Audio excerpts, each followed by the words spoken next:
मोर्चासाठी तिकडे कोणी माझ्या महाराष्ट्रासाठी होते, पाणी प्यायला गेले तर तो माणसाने विचारलं कशासाठी मोर्चा काढताय, तरी सांगितलं हिंदी सक्तीचं केलं म्हणून. म्हणे हिंदीतच बोलतात म्हणे, सगळं हे सगळं हिंदीमध्ये चालू होतं. त्याच्यामध्ये त्या माणसाच्या अरेरावीमुळे त्याच्याची काय कॉन्फिडन्स बसायची ती बसली.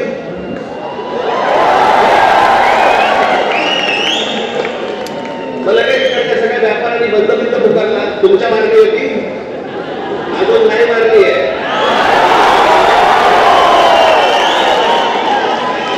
विषय समजून न घेता काय झाले माहिती नसताना कुठच्या तरी राजकीय पक्षाच्या दबावाखाली येऊन जर तुम्ही हे असले बंद करणार असाल, तुम्हाला काय वाटेल मराठी व्यापारी नाहीये?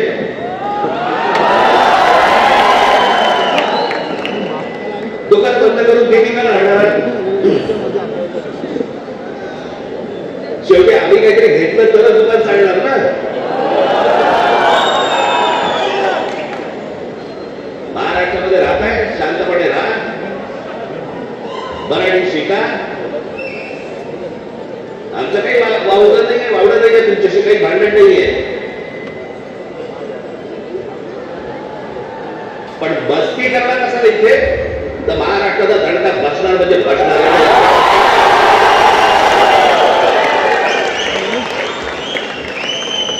तर काय विषय पहिली ते 5वी राज्य सरकारने म्हणे हिंदी कंपल्सरी, म्हणे हिंदी भाषा शिकलीच पाहिजे. त्याच्यावर खरं हे सगळं सुरू झालं.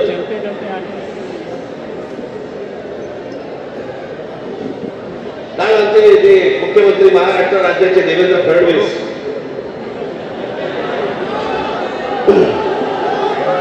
त्यांनी काल सांगितलं म्हणे तिसरी हिंदी भाषा आम्ही सक्तीची करणार म्हणजे करणार. आता राज्य सरकारला जर आत्महत्याच करायची असेल तर त्यांची बेशक करावी.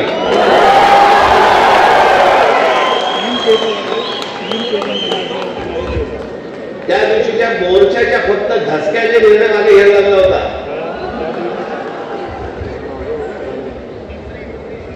फडणवीसजी तुम्ही सांगताय ना की तिसरी भाषा आम्ही सक्तीची आणणार म्हणजे आणणार. मी आता आपल्याला सांगतो महाराष्ट्रात 1ली ते 5वी हिंदी आणायचा आपण प्रयत्न तर फक्त करून बघा.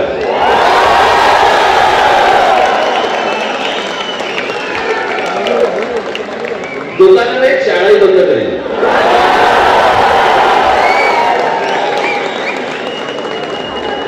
महाराष्ट्र राज्याचा मुख्यमंत्री हिंदीसाठी म्हणतोय, मराठीसाठी मराठी सक्तीची.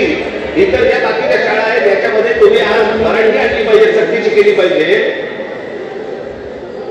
ते सोडून तुम्ही हिंदी सक्तीची करण्याच्या मागे लागलेला. कोणाच्या दबावासाठी? कोण दबाव टाकतोय तुमच्यावरती?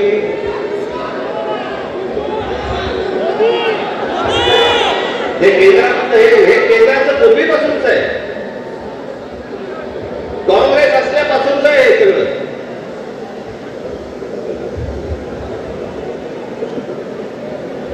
मुंबईसह संयुक्त महाराष्ट्र झाला त्याचा जो लढा होता, इतका प्रचंड मोठा लढा, हे मुंबई महाराष्ट्रापासून बाजूला करण्याचा डाव होता. तो कोणाचा होता? काही गुजराती व्यापाऱ्यांचा होता आणि काही गुजराती नेत्यांचा होता. मी एकदा पुस्तक वाचत असताना, आचार्य अत्तरांचं पुस्तक वाचत असताना मला धक्का बसला की मुंबई महाराष्ट्राला मिळू नये याच्यासाठीच पहिलं जे बोललं गेलं ते कोणाकडनं बोललं गेलं? वल्लभभाई पटेलांनी सांगितलं की मुंबई महाराष्ट्राला देऊ नका म्हणून. वल्लभभाई पटेलांनी,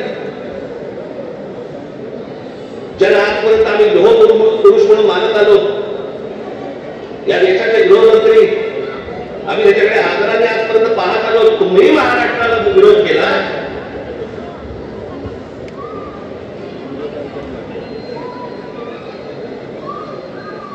ज्या ज्या वेळेला महाराष्ट्रामध्ये आंदोलन झाले त्या वेळेला मोरारजी देसाई गोळीबार करून लोकांनी ठार मारले होते, मराठी माणसाने ठार मारले मारली होती ते महाराष्ट्रात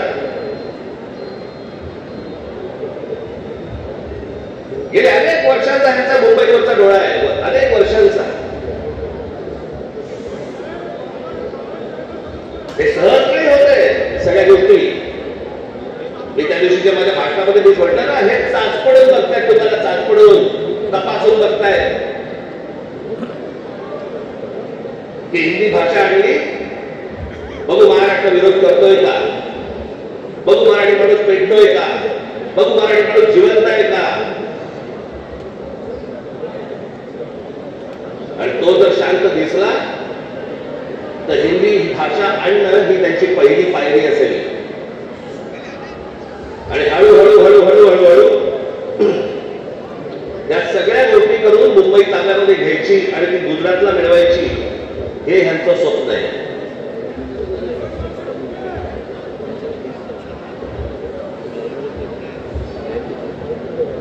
कारण बाकी त्याचा विषय येतो कुठे मला कळतच नाही. विषय भाषेचा आहे. एक जगातलं सत्य मी प्रत्येक वेळेला सांगत आलो, जगातलं सत्य तुमची भाषा वेगळी आणि पायाखाली जमीन वेगळी की तुम्ही कोणीही नसता जगामध्ये, तुम्हाला काही अर्थ नाही. तुम्हाला कोणीही विचारणार नाही. तुमची भाषा टिकवणं महत्वाचं आहे, तुमची जमीन राखणं महत्वाचं आहे. पण हे फक्त मुंबई महाराष्ट्रामध्ये, मुंबई महाराष्ट्र खास करून मुंबईत काही गोष्ट झाली की ती देशभर चालू ठेवतात हे हिंदी चॅनलवाले. हे कसले हिंदी चॅनलवाले?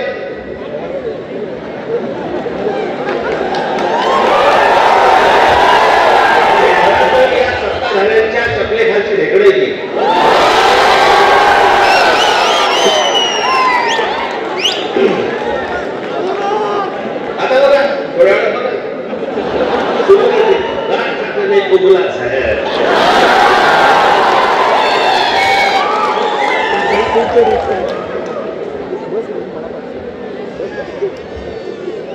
फक्त मुंबईत काही झालं, महाराष्ट्रात काही झालं तर हे सगळे हिंदी चॅनलवाले जाणून बुजून कोणाच्या तरी सांगण्यावरून, कधीतरी स्वतःच्या मनातून, स्वतःच्या रागातून हे पेटून उठतात.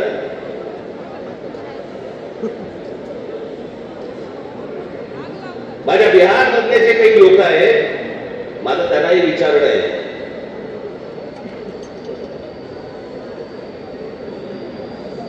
की इथे मी आता आणलंय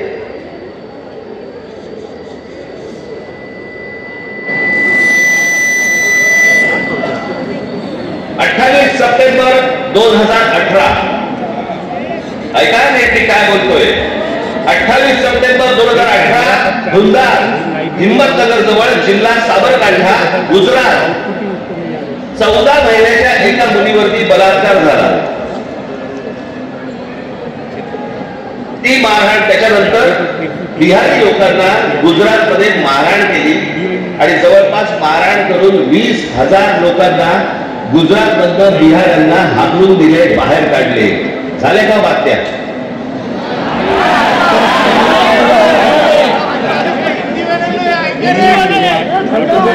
कुठेही माझ्या विश्वास नाही. हा माणूस त्याच्यानंतर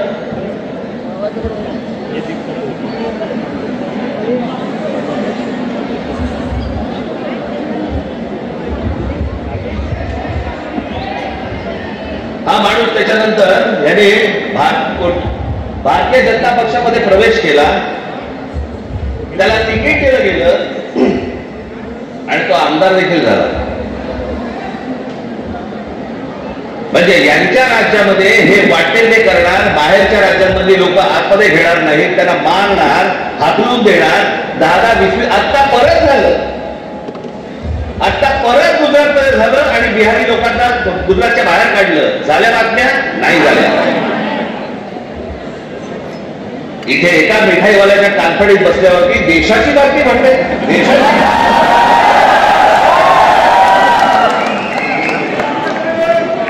देशामध्ये चित्र असं रंगवलं जातं की बघा मुंबईमध्ये, महाराष्ट्रामध्ये अमराठी लोकांना कसे मारतायत. हे काय प्रकारचं राजकारण सुरू आहे देशामध्ये आपण लक्षात घ्या.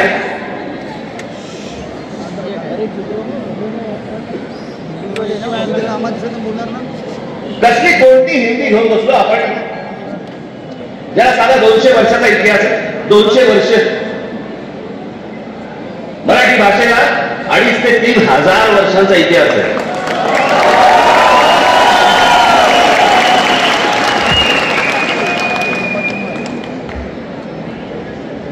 मराठी भाषेला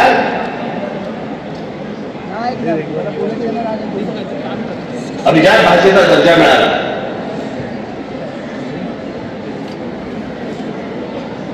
या शिवतीर्थावरती इथे मुंबईला पंतप्रधान नरेंद्र मोदींच्या समोर मी त्यांना सांगितलं होतं, माझ्या फक्त 5 गोष्टी आहेत, 5 अटी आहेत गोष्टी. त्यातली एक पहिली, मराठीला अभिजात भाषेचा दर्जा तुम्ही द्या. पंतप्रधान झाल्या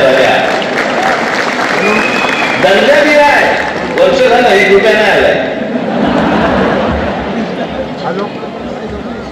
हिंदी भाषेला म्हणजे गंमत बघा, एखाद्या भाषेला जर समजा अभिजात भाषेचा दर्जा द्यायचा असेल तर त्याला कमीत कमी 1400 वर्ष जुनी ती भाषा पाहिजे. बरोबर, ठीक आहे, कमीत कमी. म्हणजे हिंदीला अभिजात भाषेचा दर्जा मिळायला अजून 1200 वर्ष आहेत. 1200 वर्ष आहेत. आणि ती भाषा तुम्ही आमच्या लहान मुलांवरती आमच्यावरती लादणार. हिंदी या भाषेमुळे हिंदी चित्रपट सृष्टीतल्या नटनट्यांचं भलं झालं, याच्या पलीकडे कोणाचं भलं झालं तर सांगा मला. नाही, साधी गोष्ट आपण बघूया की उत्तर प्रदेश, बिहार, मध्य प्रदेश, राजस्थान इथे हिंदी बोलली जाते. मग हे लोक उत्तर आणि महाराष्ट्रामध्ये नोकरीसाठी काय येतात? जर हिंदी भाषेमुळे जर तुमचंच भलं झालं असेल आणि तुमचीच राज्य मोठी झाली नसतील आणि तुम्हाला जर दुसऱ्या प्रदेशामध्ये जाऊन समजा तिकडे येऊन नोकऱ्या कराव्या लागत असतील, नोकऱ्या मागाव्या लागत असतील, गुजरात सारख्या राज्यामध्ये जाऊन तिकडे जर समजा तुम्हाला भात खावा लागत असेल, हिंदीने काय भलं केलं तुमचं? कोणती भाषा घेऊन बसलो आपण? आणि त्या भाषेसाठी म्हणून महाराष्ट्राचा मुख्यमंत्री पेटलाय.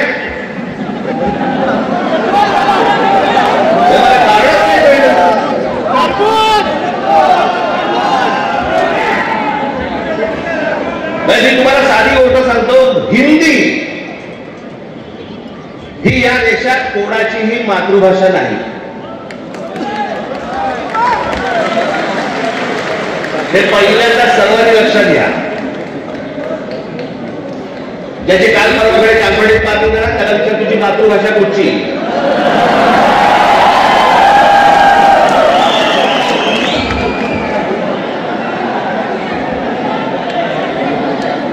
हिंदी ही इकडच्या तिकडच्या सगळ्या कडवळातनं तयार झालेली एक 200 वर्षापूर्वीची भाषा.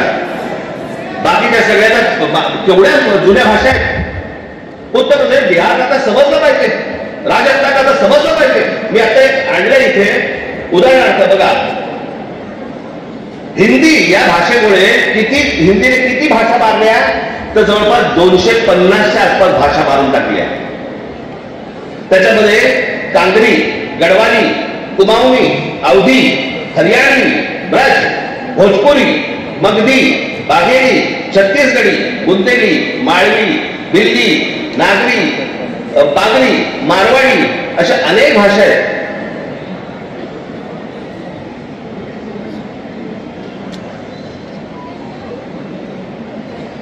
आता बिहारमध्ये ज्यांनी पहिली हिंदी ही भाषा स्वीकारली तिथे आजही 99% लोक मातृभाषा बोलतात, हिंदी बोलत नाही.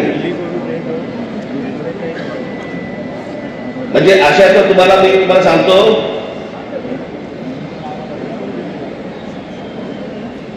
हनुमान चालीसा आहे ना, हनुमान चालीसा,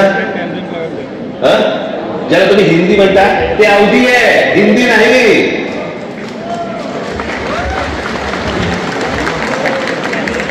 पहिल्यांदा भाषा आपण नीट समजून घेतली पाहिजे. मराठी भाषेचा आपण इतिहास नीट एकदा समजून घेतला पाहिजे.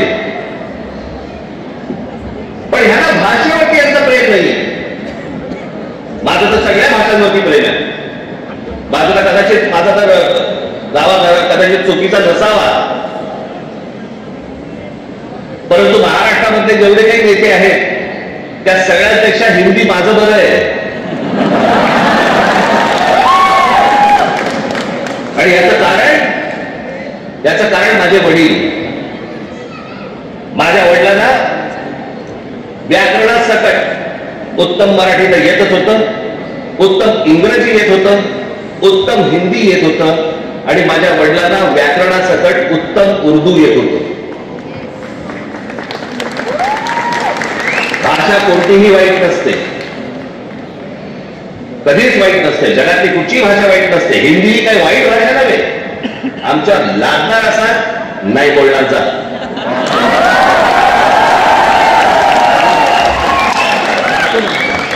आणि लहान मुलांवरती तर नाहीच नाही. काही विषयच येत नाही या गोष्टींचा. नंतर राजकारण काय चालू आहे ते पहिले बघा तुम्ही. हे या सगळ्या गोष्टी मी तुम्हाला आत्ताच सांगतोय. मी माझ्या पत्रामध्ये पण दिलं होतं, आम्ही हिंदू आहोत, हिंदी नव्हे.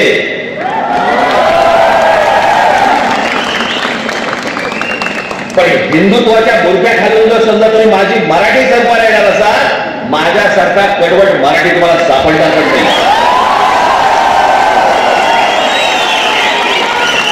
हिंमत असेल तर हात लावून दाखवा तुम्ही.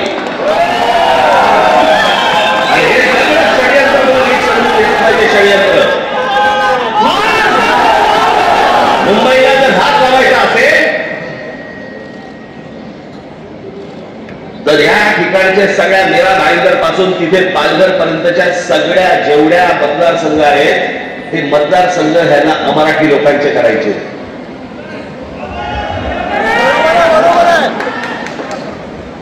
मी गेले 20 वर्ष मी ओरडून सांगतोय, ही नुसती माणसं येत नाही आहे. हे नुसते इमारतीमध्ये माणसं येत नाही आहेत. इमारती उभा राहतात आणि बाहेरची माणसं येत आहेत, इमारती उभा राहतात आणि बाहेरची माणसं येत आहेत. नुसती माणसं नाही येत आहेत, हे मतदारसंघ बनवत आहेत. हे मतदारसंघ बनवून तुम्हाला हटवणार, तुम्हाला लांब फेकून देणार. उद्या हे काय करणार, अरे बघा ना, आमचाच खासदार, आमचेच आमदार, आमचेच नगरसेवक, आमचाच महापौर, असं करून हे मुंबईपर्यंत पोहोचणार. आणि हा अख्खाच्या अख्खा पट्टा हा सगळा गुजरातला मिळवण्यासाठीचे सगळे खटाटोप सुरू आहेत. हे आज नाही, हे पूर्वीपासून सुरू आहे. पूर्वी त्यांनी तर जाहीररित्या सांगितलं होतं, पण आता कसं आहे, आता हे लपून छपून हळूवार पद्धतीने या सगळ्या गोष्टी सुरू आहेत. हे काय षडयंत्र हे आपण नीट ओळखा, समजून घ्या. हा सहज आलेला माज नाही. हे ज्या तुमच्या अंगावरती येतात आणि तुम्हाला सांगतात नाही मराठी नाही बोलणार, आम्ही नाही बोलेंगे, हा जो माज आहे ना, हा माज तिथून आलेला आहे. तिथून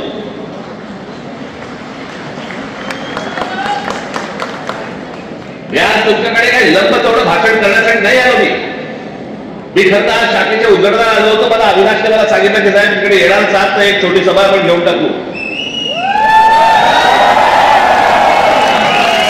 तुम्हाला जे सांगायचंय ते हे सांगायचंय की तुम्ही सतर्क असले पाहिजे. आज काहीतरी प्रकरण उसळलं आणि आज काहीतरी बोललं म्हणून आज आम्ही जागे व्हायचं, उद्या रचना आम्ही झोपून जायचं आणि मग बाकीचं सगळं पोखरलं जातंय. भुसभुशीत जमीन असते ना, घुशी तिकडे होतात, खडकामध्ये घुशी नाही होत. तुम्ही खडकासारखे कडक असले पाहिजे.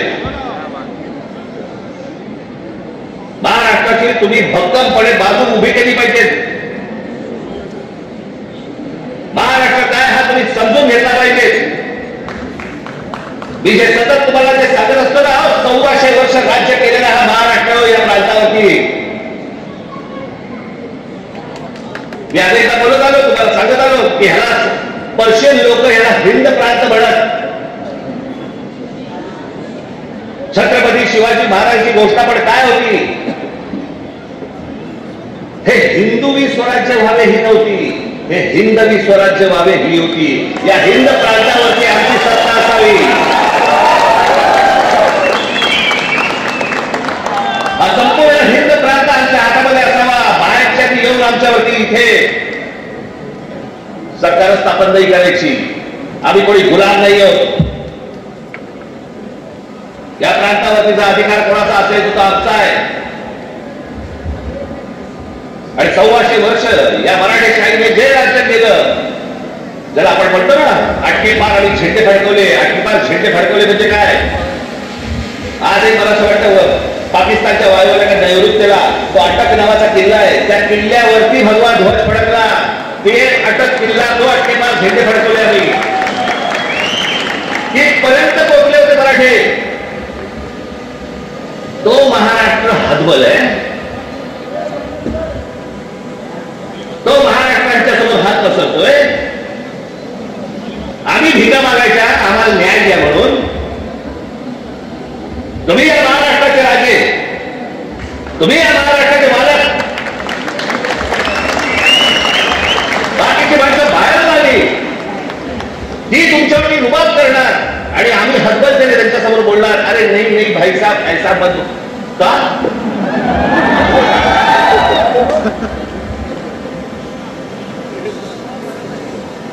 स्वतःहून काही करायची आपल्याला गरज नाहीये. पण जर अशा प्रकारे मास्क घेऊन जर समजा कोणी अंगावरती आला, ठेचायचा म्हणजे ठेचायचा.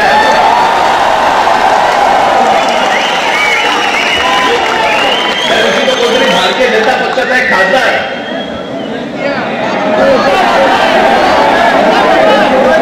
दुबे नावाचा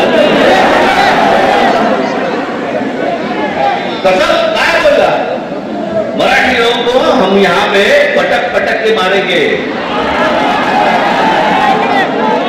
झाली का केस त्याच्यावरती? हिंदी चॅनल वाले दाखवलं का? पुढे चालवलं का? काही नाही.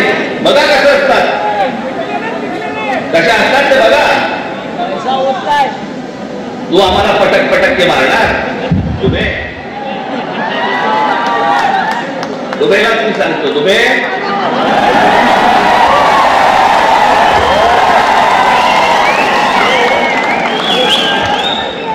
तुम मुंबई में आ जाओ.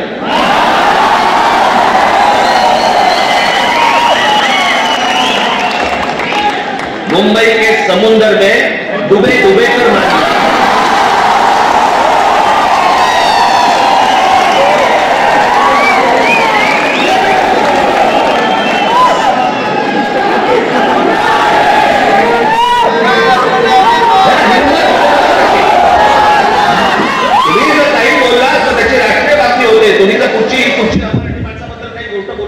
राष्ट्रीय बातमी, पण हे ज्याला बोलतात त्याला त्यांना माहिती असतं सरकारांच्या मागे आहे.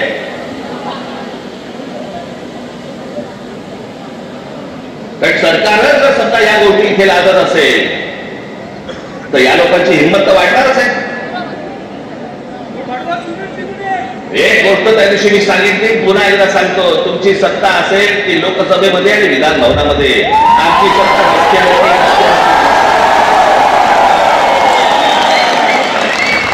काय नाही.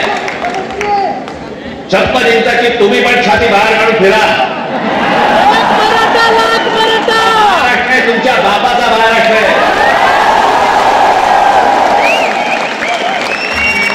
परत कोणी जर महाराष्ट्रामध्ये वेळावाकडे वागायचा प्रयत्न केला, माझा महाराष्ट्र सैनिक, त्याचा गाल आणि त्याचा हात या सगळ्या गोष्टींची युती झाल्याशिवाय राहणार नाही.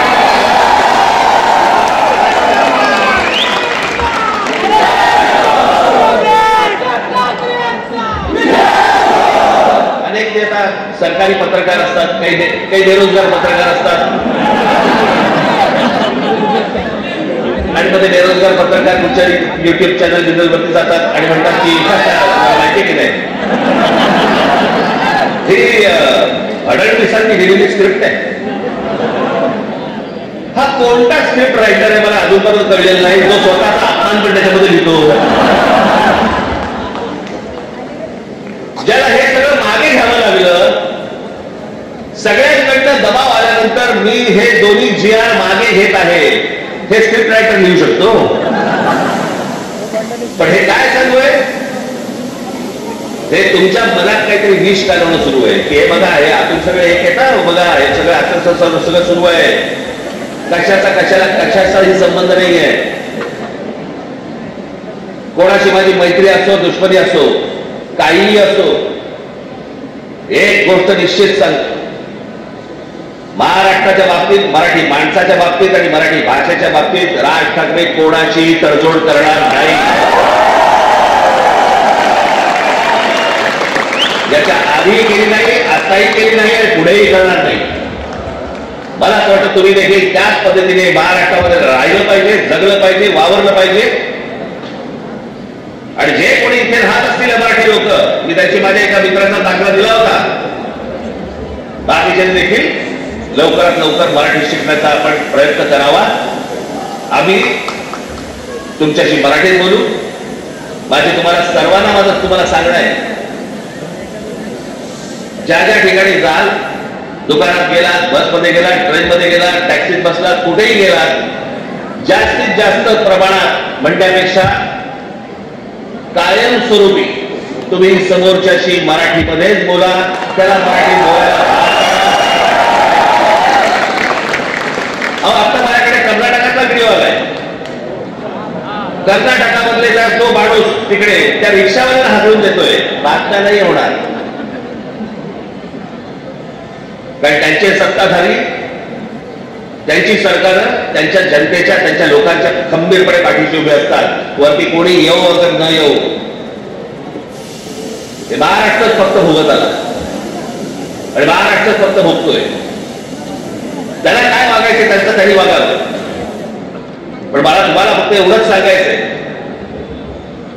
की तुम्ही खंबीर राहा, तुम्ही कडवट राहा. जर तुम्ही घट्ट असाल, तुम्ही जर खडकासारखे कडक असाल, कोणी आतमध्ये शिरायचा प्रयत्न करणार नाही. आजूबाजूला कोण येतंय, कोण राहतंय, कोण काय करतंय याच्यावरती सतर्कतेने तुमचं लक्ष असलं पाहिजे. एवढीच फक्त आज विनंती करण्यासाठी म्हणून मी आज आपल्यासमोर इथे आलो. आपण सगळेजण इतक्या मोठ्या संख्येने आलात, आपल्याला सर्वांना धन्यवाद देतो आणि फक्त एवढंच जाताना सांगेन, सतर्क करा, सतर्क करा, सतर्क करा. धन्यवाद. जय हिंद.